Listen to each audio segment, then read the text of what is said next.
आसंतु शुणा भगवान श्रीकृष्ण महाभारत जुगरे कलिजुग संपर्क में कही से पांचटी सत्य कथा। महाभारतर युद्ध शेष होईछि। पांडव माने शांत क्लांत भाव बसिछन्ति। भगवान श्रीकृष्ण पांडवों गहन में उपवेशन करिछन्ति। युधिष्ठिर भगवान श्रीकृष्ण को प्रश्न करुछन्ति, कलिजुगरे मनुष्यर रूप गुण आचरण हावभाव एवं मनुष्य मोक्ष प्राप्ति किपरि हम। भगवान श्रीकृष्ण कहिले, ठीक अच्छे, यार उत्तर पाइबाकु हेले तुमे समस्ते वर्तमान अरण्य भ्रमण कर। भगवान श्रीकृष्ण निर्देश रे पांडव माने अरण्य भ्रमण यात्रा आरंभ कले। मनरे अनेक अनुभूति धरी अरण्य फेरिबा परे युधिष्ठिर प्रथमे आरंभ कले दुईटी शुंढ थिबा गोटे हाथीर दृश्य। एभली पशु संभव गोटे हाथीर तो गोटे शुंढ आमे देखीछे, किंतु हाथीर दुईटी शुंढ हैला किपरि, एहा केउ मर्म को अवगत कराउछि। भगवान श्रीकृष्ण कहिले, कलिजुग संपर्क रे हाथीर दुईटी शुंढ दृश्यटी एभली सूचना दउछि कलिजुगर मनुष्य माने मध्य सेही भली हेबे। आगरे कहिबे गोटिए किंतु काम करिवे गोटे प्रकार, से माने शोषण करिवे। ए होछि से दुई शुंढिया हाथीर सूचना। तापरे वृकोदर भीम भगवान श्रीकृष्ण को प्रश्न कले। भ्रमण काल रे अरण्य रे देखिथिबा एक आश्चर्यजनक घटना ताकू आचंबित करिथिला। गाईटीए सद्यजात संतानटी को चाटी चाटी रक्ताक्त करुथिबार दृश्य मते बहुत आश्चर्य लागला। तार अर्थ कौन?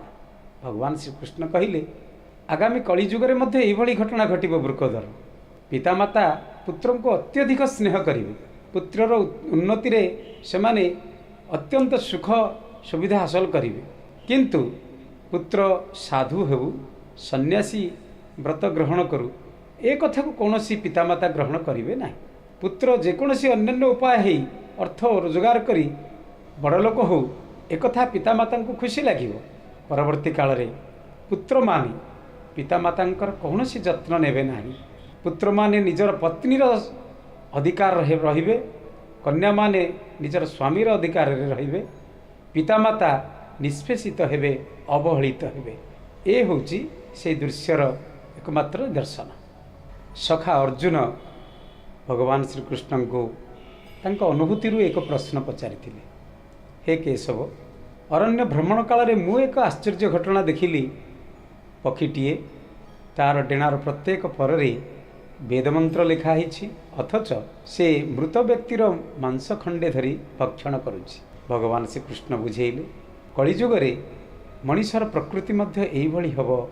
मनुष्य लोभ मोहरे बुड़ी रही परश्री कातरता को आदरी नब। कौनसी जड़े व्यक्ति जदि मरी जाए तार समस्त संपत्ति को निज दखल को आनिबा पई उद्यम जारी रखिब। मनुष्य मोहग्रस्त जेते ज्ञानी जेते बुद्धिमान जेते विद्वान जेते बुद्धिमंत हो पछे से परर संपत्ति परर धन प्रति लोभ मोह तार निश्चित रहिब कलिजुगरे। अर्जुनंक परे नकुल आसिले। तांको अनुभूतिर कथारू प्रश्नटी भगवान श्रीकृष्ण को पचारिले, अरण्य भ्रमण काल रे मु एक आश्चर्य घटना देखिली। एक विराट प्रस्तर खंड पहाड़र शीर्ष देशरू गर्जन करी तलू खसी आसुथाए। तार गतिपथरे केते विराट विराट द्रुम थाई मध्य ताकू अटकई पारु नथांती।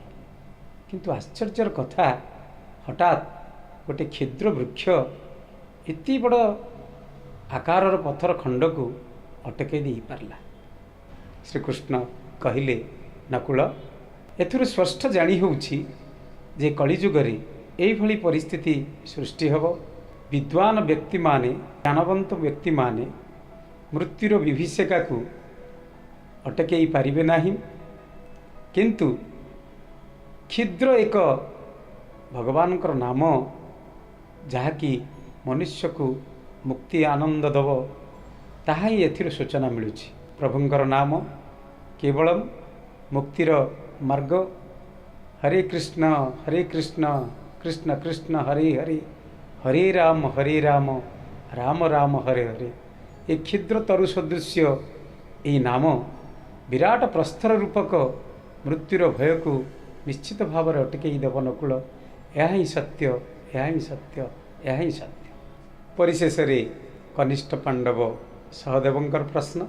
सहदेव कृष्ण भगवान को पचारे, हे भगवान, अरण्य भ्रमण काल रे मु एक आश्चर्य घटना देखिली। भ्रमण पथरे अनेक जलपूर्ण कूप को मु देखी। अगभीर जलपूर्ण कूप पाखरे अत्यंत गभीर कूपटीए शुष्क अवस्था रही किपरि। यार कारण कौन होई पारे? भगवान श्रीकृष्ण सहदेव को बुझे कहले, कलिजुगे यही एक घटना मान घटव।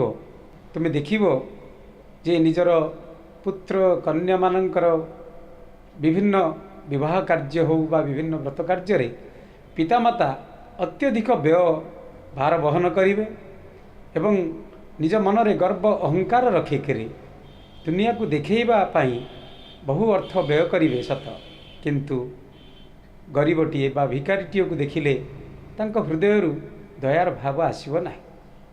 यही अहंकारी यही गर्वी माने निश्चित कलिजागरे पराहत हेबे। जो माने से विच्युत रहिबे, मद्य मांस सुरा साकी ठारू दूरे रही केवल भगवान नाम संकीर्तन करेंगे, से माने निश्चित भाव में परमात्मा सानिध्य लाभ करेंगे एवं मोक्ष प्राप्ति हेबे। ये हूँ कलिजुगर पंचतत्व कथा। हे पांडवगण, वर्तमान जदि यही अनुभूतिर कथारू तुम्हें माने ए कथा संसार को कहीदि जे कलिजुगरी जो मनुष्य माने आसिबे से माने एथिप्रति सतर्क रहिबे एवं भगवानंकर चरणारविंदरे समर्पी लोभ मोह माया सुरा साखी ठारू दूरे रही गर्व अहंकार ठारू दूरे रही केवल भगवानकर शरणापन्न हेले ही मोक्ष प्राप्ति हेबे। यह सत्य सत्य सत्य।